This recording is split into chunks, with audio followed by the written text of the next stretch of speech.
আমার হাতে যেই ফোনটি দেখতে পারছেন এটা 30 Pro Max। তো এই 30 Pro Max-এর কি সমস্যা এটা আপনারা নিশ্চয়ই দেখেই বুঝতে পেরেছেন। তো এটা আমি আপনাদের সামনে রিপেয়ার করব, কিভাবে কাজ করলে এই ফোনটি রিপেয়ার হয়ে যাবে। তো এটাই আমি আপনাদেরকে দেখানোর চেষ্টা করব এবং কিছু বলারও চেষ্টা করব। তো আমার হাতে এই সোজা দেখতে পারছেন এই ডিসপ্লেতে জাম্পার করা। তো আমার আগের টেকনিশিয়ান এই ডিসপ্লেটির কাজ করেছে নিশ্চয়ই। তো হয়তো আমি ধারণা করছি যে এটা হোয়াইট স্ক্রিন ছিল। তো এই ফোনগুলোর ডিসপ্লেগুলো আসলে এই 3 স্টেপে বা 3 প্রসেসে এই ডিসপ্লেগুলো রিপেয়ার করা যায়। তো এই জাম্পারগুলোকে বলা হয় প্রাইমারি সেকশন বা স্টেপে। প্রাইমারি স্টেপ বলতে আপনার হচ্ছে জাম্পার সলিউশন, এবং সেকেন্ড স্টেপ হচ্ছে আপনার ট্র্যাক লাইন, এবং 3 স্টেপ হচ্ছে ফ্ল্যাক্সেন্স। তো এই 3টা স্টেপে আসলে ডিসপ্লেগুলো রিপেয়ার করা যায়। তো এই রিপেয়ার এই 30 Pro Max-এর বিশেষ করে প্রাইমারি লেভেল থেকেই হয়ে যায়, জাম্পার করে বেশিরভাগ আপনারা অনেকেই জানেন এবং অনেকেই রিপেয়ার করেন। তো আমি এখানে দেখেন, এখানে আমি কিছু লাইন আছে যেগুলো আমি স্কেচ করছি, কারণ এখানে আপনারা অনলাইনে সার্চ করলে দেখতে পারবেন যে অনেকেই দেখা যাচ্ছে হোয়াইট স্কিনের জন্য এখান জাম্পার, আর ইয়েলো বা রেড স্কিন, ব্ল্যাক স্কিনের জন্য বিভিন্ন লাইনের সলিউশন দেওয়া আছে। আসলে বিষয়টা কিন্তু এমন না। বিষয়টা হচ্ছে এখানে আপনার কোন ভোল্টেজটা মিসিং আছে, এই ভোল্টেজের উপরেই কিন্তু ডিপেন্ড করবে আপনি কোথাকার জাম্পার কোথায় লাগাবেন।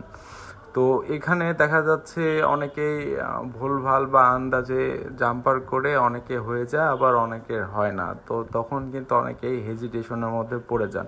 বিষয়টা আসলে আপনার জানতে হবে যে কিভাবে মানে এই ডিসপ্লেগুলো ঠিক করা যায়। তো এখানে মাল্টিমিটার ধরতে হবে, মাল্টিমিটার ধরে এখানে কোন ভোল্টেজ মিসিং আছে, কোথায় কোন ভোল্টেজ ক্রিয়েট হচ্ছে, তো ওই উপরেই কিন্তু ডিপেন্ড করবে যে কোথাকার লাইন কোথায় যাবে, কোথাকার জাম্পার আপনি কোথায় লাগাবেন। তো আপনারা কিন্তু এই ডিসপ্লেটার প্রবলেম দেখতে পারছিলেন যে আসলে সমস্যাটা কি ছিল।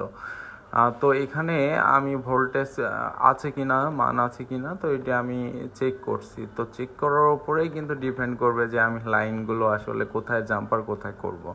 এখন অনলাইন থেকে দেখা যাচ্ছে আমি দেখি এখানকার জাম্পার এখানে দিলাম, বিষয়টা নাও হতে পারে, তাই না?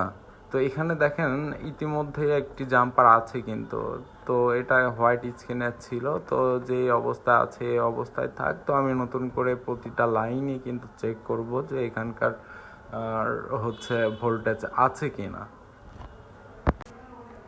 তো আমি এখানে কিছু লাইন বলতে একটা লাইন মিসিং পেয়েছি। তো এই লাইন মিসিংয়ের কারণেই কিন্তু এই সমস্যাটা হচ্ছে।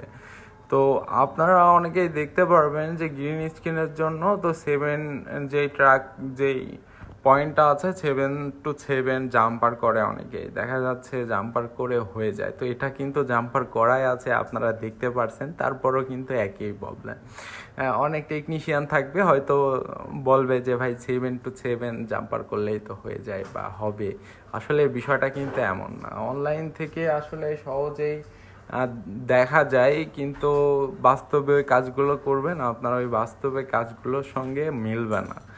তো আমিও কিন্তু এইভাবে এরকম কোনো ভিডিও আমি যেমন আপনাদেরকে এতটুকু বলছি বা বলে বা কাজ দেখাচ্ছি, এরকম আমি আমার কোনো ভিডিও অনলাইনে আমি কিন্তু পাই নাই, কখনো আমার সামনে পড়ি নাই যে এইভাবে আসলে কেউ বলবে বা কেউ হেল্প করবে কোনো জিএসএম ভাইদের।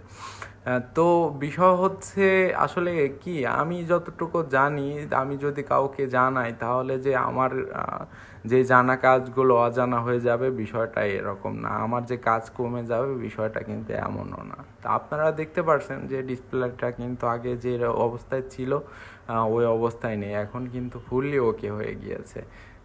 ভালো থাকবেন।